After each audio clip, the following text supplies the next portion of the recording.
When humans invented the wheel, it was the beginning of a long list of vehicle designs. This long and sometimes rather crazy history was particularly amazing during the 20th century. Here's a taste. Gravity itself is our motive power and pulls us along. In 1930, John Archibald Purves patented the Dynasphere, a monowheel vehicle inspired by a sketch made by Leonardo da Vinci. Two prototypes were made, an electrical model and another one with a gasoline motor. This one could reach 30 miles per hour, and after several tests it was hailed for years as the high-speed vehicle of the future. However, the Dynasphere never left its prototype stage because, like with most monowheels, it was nearly impossible to steer or brake. One might agree, these are pretty important features. Rigid airships, commonly called zeppelins, enjoyed a relative success from the early 1900s until the end of the 1930s. The world's first airline in revenue service, the German DLAG, had carried over 10,000 paying passengers in more than 1,500 flights by 1914. And during World War I, the Germans used zeppelins to bomb British territory, killing over 500 people.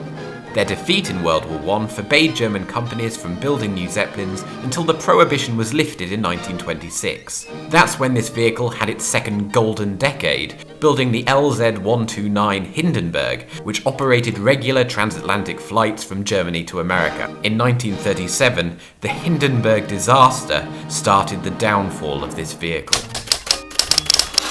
Not that we have footage from the period, but an early Chinese text, the Book of the Golden Hallmaster, dated 500 AD, already describes large vehicles with masts and sails mounted on them.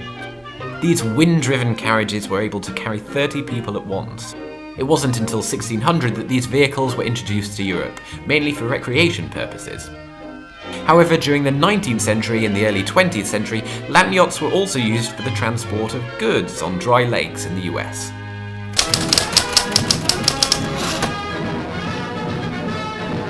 The United States Navy reveals the closest thing yet to a magic carpet. It's called the flying platform. In 1955, they thought that perhaps this could become the personal vehicle of the future. The Hiller VZ-1 Pawnee, also known as a flying platform, was a rotor aircraft designed by the US Army that lifted a platform using contra-rotating ducted fans.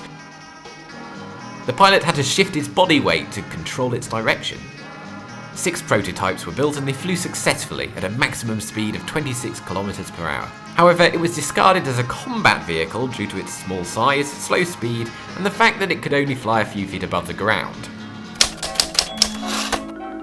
The SP-350 Denise is linked to the name of famous scientist Jacques Cousteau. Denise was the very first underwater vehicle designed for scientific exploration. This diving saucer sailed the depths of the oceans from 1959. She could work as deep as 350 meters down. She moved like a squid, with a simple jet propulsion system that gave her a maximum speed of 3.7 kilometers an hour. With a capacity of 2 people stretched on mattresses, the scientists inside would watch the surroundings through tilted portholes that allowed them to get just a few centimeters from their subjects. Equipped with movable lights, cameras and tape recorders, Denise became an essential piece of Cousteau's ship, the Calypso, until 1965. Nobody is saying or disputing whether flying saucers exist nowadays, but we know now that during the 50s, the armies of several nations developed designs for flying discs that look very much like our idea of a UFO. Does that explain anything? As they say, the truth is out there. Sorry to disappoint you, it didn't drop in from Mars or Venus. It has been suggested that aircraft of the future may well develop along these lines, or rather curves.